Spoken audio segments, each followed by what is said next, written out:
Good afternoon, students. Today we are going to continue our chapter 9 journal from question number 13. Today we will solve question number 13 and 14. Okay, and your homework is question number 14 का B part. So let's start from question number 13. January 1st 2017, January 1st. First entry paid into bank for opening A current account. बच्चे bank में deposit कराया. Paid into bank means bank में आया. Bank account debit. Paid into bank हो, deposit into bank हो, same entry है. अब बच्चे बैंक में डिपॉजिट क्या कराएंगे? कैश. जब भी हम अकाउंट ओपन कराते हैं तो क्या डिपॉजिट कराते हैं? Cash. So entry will be bank account debit to cash account.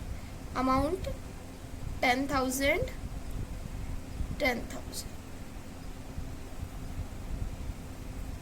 Next entry, third, goods sold for 50,000. Goods कितने की सेल की? 50,000. And amount was deposit into bank. और अमाउंट किस में गया? बैंक में. अब बच्चा देखो एंट्री क्या होनी थी? गुड सेल की, cash account debit to sale, but amount किस में डिपॉजिट कराया? बैंक में. तो एंट्री क्या होगी? Bank account debit to sales. Bank account debit to sales account. Amount 50,000.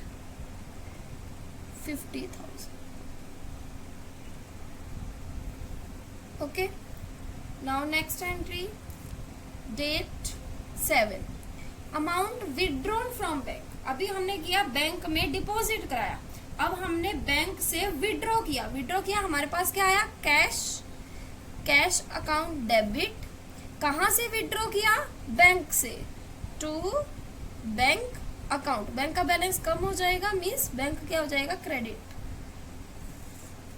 Amount is 20,000. Now 10th date entry, good sold for cash. ये तो आपको पता ही है. गुड सोल्ड फॉर कैश की entry cash account debit to sales account. Cash account debit to sales account. Amount is 15,000. Next 12th date entry, amount deposit into bank. ये हमने पहले कर लिया. बैंक में डिपॉजिट कराया. Entry will be bank account debit. क्या deposit कराया? Cash. To cash account. Cash deposit कराया कहाँ? बैंक में. बैंक का बैलेंस इंक्रीज हो रहा है तो डेबिट होगा. कैश डिक्रीज हो रहा है तो क्रेडिट होगा. Amount is 12,000. Last is goods purchase and payment made by cheque. बच्चों जब भी हम पेमेंट चेक से करते हैं तो हम किससे एंट्री करते हैं? बैंक से. Entry will be purchase account debit to bank account. Amount is 25,000. Okay, so our question number 13 is complete. Now we will start question number 14 part A. Now question number 14 statement is following balances appeared in the books of Radhika Traders on 1st April 2017. बच्चे अब देखो 1 अप्रैल को अगर balances दिए हुए हैं, asset के balances given है, लाइबिलिटीज के बैलेंस गिवन है, इनको बच्चे हम क्या बोलते हैं? Opening balance. फर्स्ट डेट को गिवन है ना, बैलेंस है मतलब मीन्स लास्ट मंथ के बैलेंस गिवन है. तो सबसे पहले आपने इसकी एंट्री करनी है. आपको असेट एंड लाइबिलिटीज गिवन है. इस एंट्री को हम क्या बोलते हैं? Opening entry. क्या बोलते हैं? Opening entry. इसमें हम क्या करेंगे? असेट्स डेबिट करेंगे, लाइबिलिटीज क्रेडिट करेंगे. अब देखो ध्यान से, असेट्स ये सारी असेट है. सबसे पहले हमें असेट गिवन है 2017 अप्रैल 1 cash account debit, cash at bank, bank account debit, stock account debit, asset always debit, liabilities always credit. Debtors Mohan debit, Sohan debit, Dinesh debit. बच्चे ये डेटर्स आपको टोटल गिवन है 36,000, तो आप सेपरेट राइट करेंगे Mohan, Sohan, Dinesh. Furniture account debit, building account debit. These are asset and liabilities creditors में 2x 2y, liabilities are credit. Now balance, cash 8,000, cash at bank 7,000, stock 30,000, debtors में Mohan 10,000, Sohan 12,000, Dinesh 14,000, furniture 5,000, building 25,000। Liabilities में creditors x 5,000 and y 6,000। अब देखो बच्चे, debit side का amount greater है किससे? Credit side से। बच्चे हमें इसकी बैलेंसिंग करनी है। अब देखो, अगर क्रेडिट साइड कम है तो बैलेंस किस में ट्रांसफर करोगे? कैपिटल में। किस में ट्रांसफर करोगे? कैपिटल में। कैसे? इन सब का टोटल करके 6 + 5 11 माइनस करोगे तो आपका जो कैपिटल का बैलेंस आएगा that is 1 lakh. Okay, if balance is on debit side, अगर क्रेडिट साइड एक्सीड है डेबिट साइड से तो आप जो बैलेंस ट्रांसफर करोगे वो किस में ट्रांसफर करोगे? गुडविल में। ध्यान रखना, अगर डेबिट में बैलेंस बचता है तो किस में ट्रांसफर करोगे? गुडविल में। क्रेडिट में बैलेंस बचता है तो किस में ट्रांसफर करोगे? कैपिटल में। Okay, now next entry, April 2, bought goods of the list price of ₹6,000 from Khanna brothers. Purchase की गुड्स खन्ना ब्रदर से। Entry will be purchase account debit. किससे परचेज किया बच्चे? खन्ना ब्रदर से, टू खन्ना ब्रदर्स।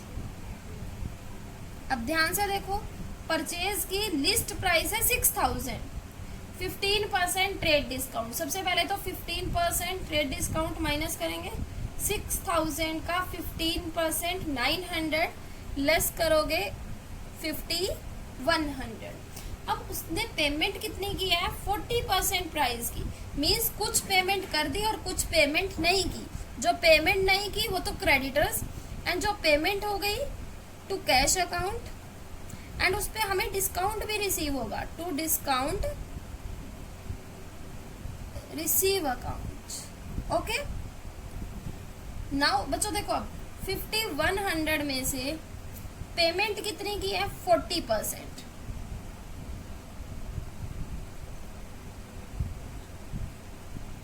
$2,040 पेमेंट कर दी, जिस पे आपको कैश डिस्काउंट मिलेगा 2%। 2,040 का 2% बच्चे कितना आएगा?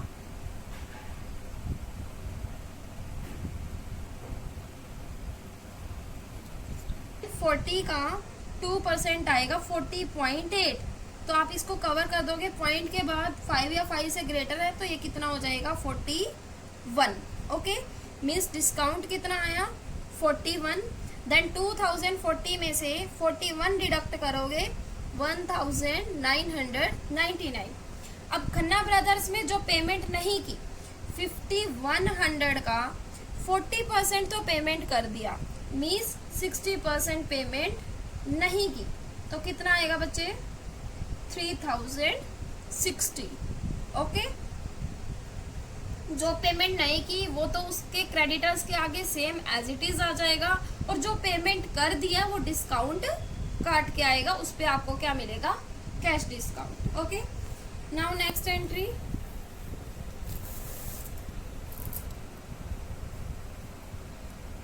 Date third receive date draft, draft means cheque मिला from Mohan in full settlement and deposit into bank.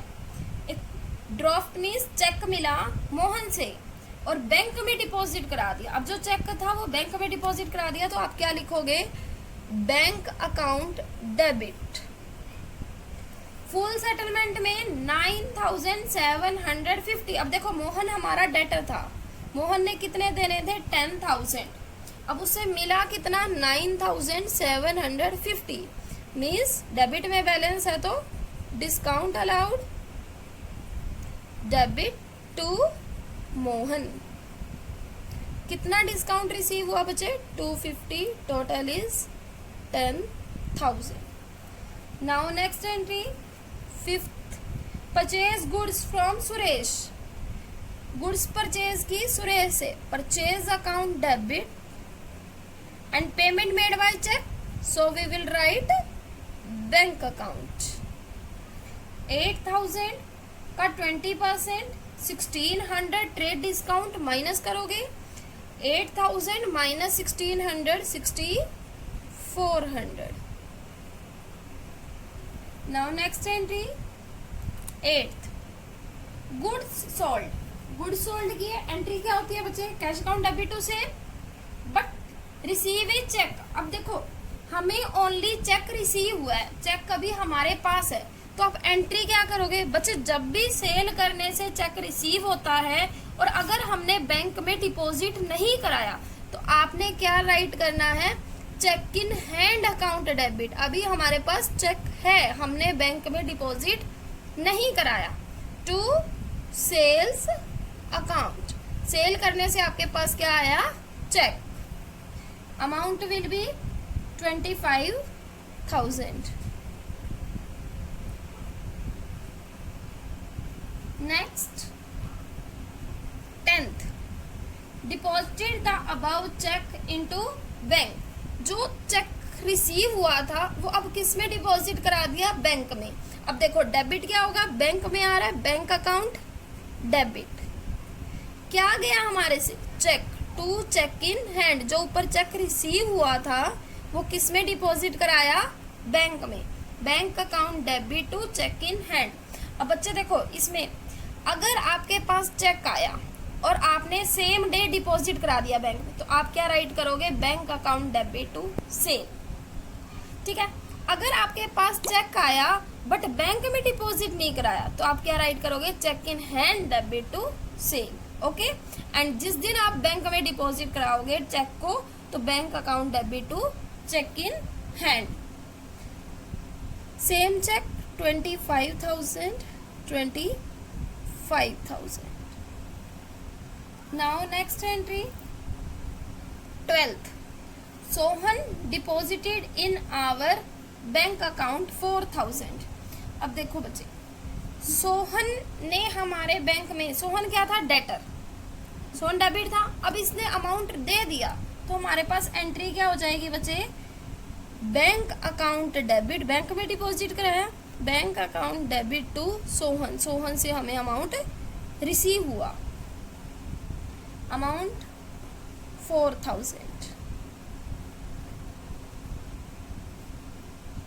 Next entry 16 date की, paid income tax by cheque. बच्चे हम अपनी इनकम पे टैक्स दे रहे हैं, income tax will be drawings. बच्चे जो इनकम टैक्स होता है that is our drawings, because हम अपनी income, income means personal use पे, ठीक है। Drawings account debit to cash, cheque से पेमेंट किया तो bank account, amount is 5,600। Okay, next entry 20th date की, receive a cheque from Sohan. अब सोहन से चेक रिसीव हुआ एंड सेंड टू बैंक। अब देखो सेम डे डिपॉजिट करा दिया बैंक में तो आप क्या राइट करोगे, bank account debit, discount allowed given है, discount allowed account debit to, किससे रिसीव हुआ चेक, सोहन से, टू सोहन। बच्चे कितना चेक रिसीव हुआ? 7800, डिस्काउंट इज 200, टोटल इज 8000। अब देखो सोहन ने हमें टोटल कितने देने थे? 12000। यहाँ सोहन से 4000 रिसीव हुआ, 8000 यहाँ से रिसीव हो गया, total is 12000। Okay, now 21, withdrew from bank. Bank से विड्रू किए। देखो अब बैंक से विड्रू किया, बैंक से तो पैसा निकल गया, बैंक क्या होगा? Credit to bank account. Okay, for office use 2000, for private use 4000। बच्चे जो प्राइवेट यूज है वो तो क्या हो जाएगा? हमारी ड्रॉइंग्स अकाउंट डेबिट, एंड जो ऑफिस यूज के लिए वो हमने कैश विड्रॉ किया तो क्या आ जाएगा? Cash account debit. ओके, अब देखो ऑफिस यूज के लिए कितना विड्रॉ किया? 2000, प्राइवेट यूज के लिए 4000, टोटल बैंक से कितना विड्रॉ किया? 6000। Okay, now next entry 23rd, send a cheque to X. X को एक चेक सेंड किया, मीन्स पेमेंट किया एक्स को, एक्स डेबिट, एक्स को पेमेंट करो। अब चेक सेंड किया इन फुल सेटलमेंट में। अब देखो बच्चे जब हमने फर्स्ट एंट्री की थी तो एक्स हमारा क्रेडिटर था, एक्स अमाउंट कितना गिवन है? 5000। अब हमने उसको पेमेंट कितनी किया है? 4900। टू चेक से पेमेंट किया है। पेमेंट हमेशा अगर चेक से करते हैं तो आपने बैंक ही राइट करना है, ठीक है। टू डिस्काउंट रिसीव, चेक से कितनी टोटल पेमेंट करनी है एक्स को? 5000, चेक से पेमेंट की 4900, मीन्स 100 डिस्काउंट रिसीव हुआ। Okay, now next date 27th, cheque of Sohan returned by the bank as dishonour. बच्चे जो सोहन का चेक था, ठीक है, जो किसका चेक था? सोहन का, अब वो क्या हो गया? डिसऑनर्ड हो गया। अब बच्चे देखो 27th डेट की एंट्री में हमें कहा है चेक ऑफ सोहन। अब सबसे पहले देखो सोहन का चेक हमें रिसीव हुआ था, कब रिसीव हुआ था? 12 डेट को। हमने एंट्री की थी bank account debit to Sohan. Okay, ये चेक रिसीव हुआ था और एक चेक और रिसीव हुआ था 20th डेट को, bank account debit discount allowed debit to Sohan. बच्चे ये वाले चेक की बात कर रहे हैं वो, ठीक है। अब जो सोहन से चेक रिसीव हुआ था वो क्या हो गया बच्चे? डिसऑनर्ड हो गया। डिसऑनर्ड का मतलब होता है कि चेक हमारा कैंसिल हो गया, बैंक वालों ने वापस कर दिया। जब भी डिसऑनर्ड हो तो हम एंट्री क्या करते हैं? रिवर्स। अब देखो आपने इसमें डिस्काउंट को मेंशन नहीं करना, जितने का हमें चेक रिसीव हुआ था उसकी रिवर्स एंट्री करनी है, ठीक है। अब हमारे पास यहाँ एंट्री है bank account debit to Sohan. अब हम एंट्री क्या करेंगे? जब डिसऑनर्ड हो गया Sohan debit to bank account. अब बच्चे डिसऑनर्ड की एंट्री रिवर्स हो जाएगी तो एंट्री क्या होगी? Sohan debit to bank account, amount 7800। Now next entry 28। बच्चे अब ये टॉपिक ना ध्यान से समझो। एक टॉपिक है हमारा बैड डेट्स। टॉपिक क्या है? Bad debts. बच्चे मैंने आपको पहले इंसॉल्वेंट का मीनिंग बताया था। इंसॉल्वेंट पर्सन कौन होता है? Insolvent person, a person said to be insolvent when he is not in position to pay his debts। जो अपने डेट्स को क्लियर नहीं कर सकता, दैट पर्सन इज इंसॉल्वेंट। अब जितना अमाउंट उसने नहीं दिया, अब देखो अमाउंट इररिकवरेबल, जो अमाउंट रिकवर नहीं हो सकता फ्रॉम डेटर। डेटर कौन होता है? जिसने अमाउंट पे करना है, इज कॉल्ड बैड डेट्स। वो अमाउंट क्या हो जाता है? Bad debts. ओके, अब देखो इसकी एंट्री कैसे करेंगे। मान लो एक पर्सन है, उसने हमें 10,000 देने हैं, ठीक है। अब वो क्या हो गया? इंसॉल्वेंट। उसने हमें 4,000 तो दे दिए, अब इंसॉल्वेंट हो गया, उसकी पोजीशन ही नहीं है कि बाकी वो 6,000 दे पाए, तो वो 6,000 क्या हो जाएंगे?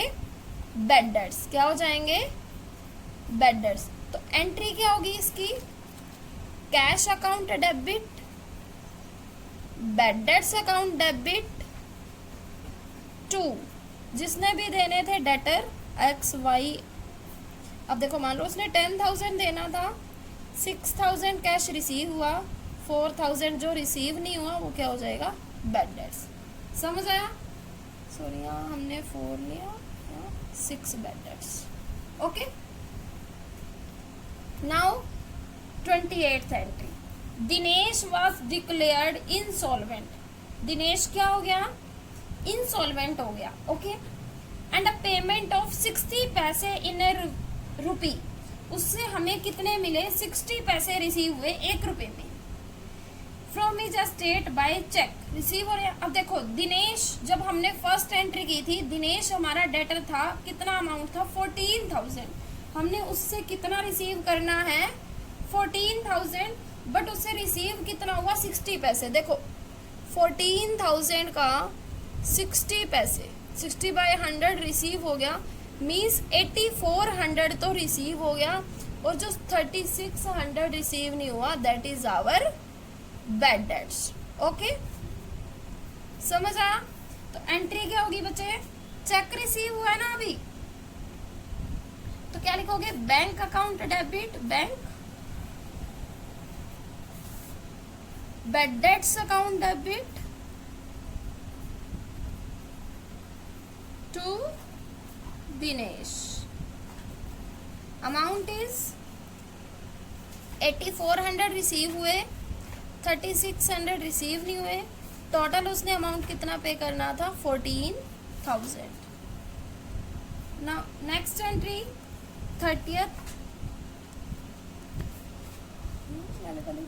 नेक्स्ट डेट की एंट्री। Bank allowed interest. अब देखो बैंक ने इंटरेस्ट अलाउड किया पर्सन को, मतलब हमें क्या हुआ? मान लो हमें बैंक ने इंटरेस्ट अलाउड किया, तो हमें रिसीव हो रहा है, रिसीव हो रहा है तो हमारी इनकम है।